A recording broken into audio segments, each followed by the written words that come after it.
Dahil sa tapang mo, para sa akin, ikaw ang laging panalo. Laban. Love, Elsie.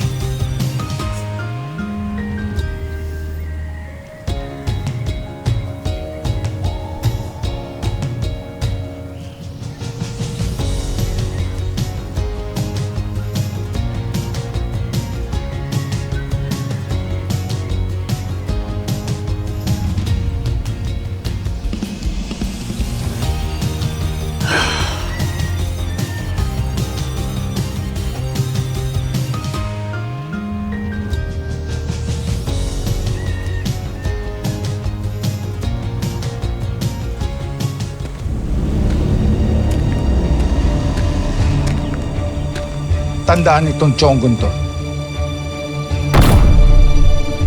Malaki ang utang niyan sa akin. Dinihado niya ang pamangking ko at binangga niya kapatid ko. Ngayon, sisingilin natin pati pamilya niya. Tandaan niyo ang mukha nila at walang ititira dahil dadanak ang dugo ni Lolo. Pagkatapos ng araw na to, paglalamayan ng pamilya ni Lolo. Tandaan niyo yan! Tara!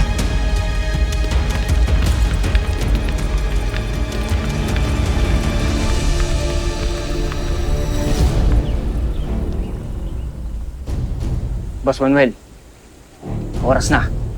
Papalis na sila. Sino kausap mo, Rambo?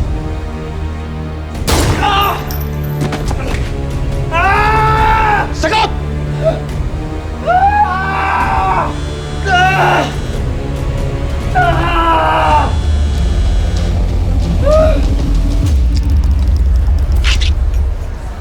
Ha? Bate! Ganda! Ganda-ganda mo naman! Rika, Mara! Mwah!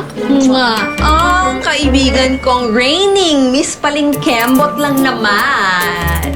Ayan. Oh, bading, ang ganda. Takak ang nose line. Perfect. Well, anyway, dumaan lang ako to wish you luck. Di mo naman kailangan yon. Sa'yo na to eh. Ikaw na to eh. Hello! Sino pa bang karapat dapat na pumalit sa'yo, di ba? Ako lang naman. Basta yun, napag-usapan natin, ha? Siyempre. Sige na. Ako na. Sige na. Balik na ako na sa judge's table. Go! Ganda. Cute. Add to cart. Kain ka na kain dyan, ha? Gutom na gutom? PJ? Hindi ako magutom din mamaya. Bato?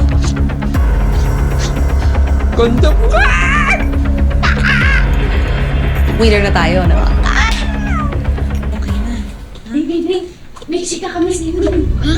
Uy, Mars, nakakaloka ha. Eh, kaibigan naman pala ni Esther yung reigning queen. Eh, di ba isa sa mga judge yun?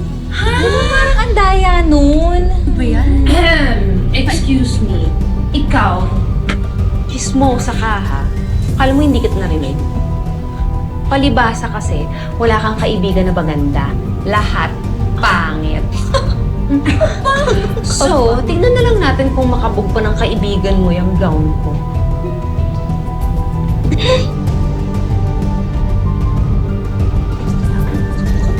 Yabang? Sarap. Kapag nito, no?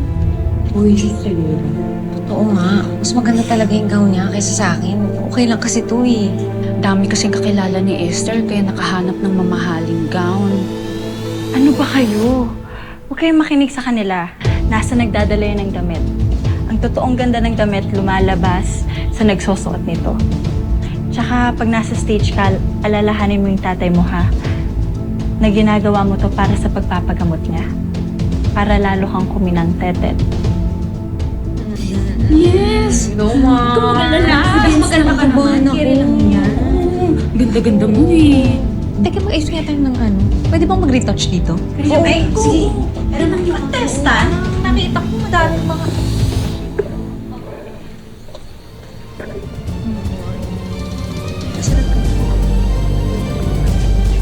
Ito, binilap yung plan.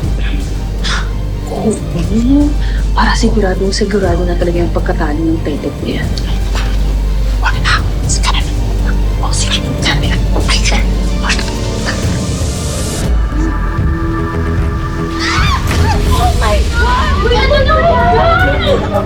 Ano naman, Berta? Huwag ka naman sorry. Hindi mo naman kasalanan na napagkama na ng basurahan niya ang damit ni Bebet. Ano nga talaga kayo, no? Gitero na nga kayo. Di pa kayo marunong lumaban ng patas? Wala ka talaga kasing sama, Esther. Isang aswang ka ba pinagili ng nanay mo? Nakakalindi ka na, ha? Ano nang hindi mo? Tete, kung ako sa'yo, huwi na lang ako para maglaba. Hanahin ko yung gown mo na may mancha. So, excuse me. Kainis! Wala siyang pamunas. Wipes or tissue? Alam ka pamunas? Uuwi na lang ako. Hindi ka uuwi. Magagawan pa natin to ng paraan. Ay, ka sa CR, tanggalin natin naman siya. Teka na. Sige, Aya, ha? Kaya natin siya. Antayin namin kayo. Kaya mo yan, ha? Sige.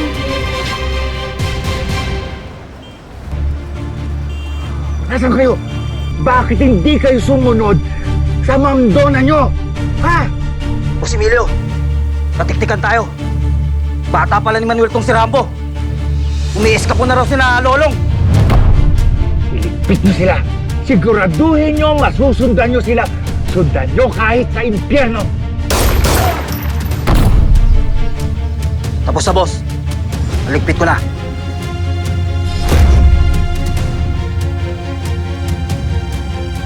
Hindi pwedeng makatakas si Lolo. Oh, alam nyo na gagawin. Harangin nyo lahat ng kalye.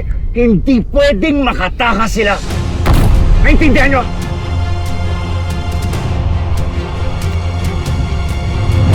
Pagbabayaran mo ang ginawa mo kay Ivan, Lolo.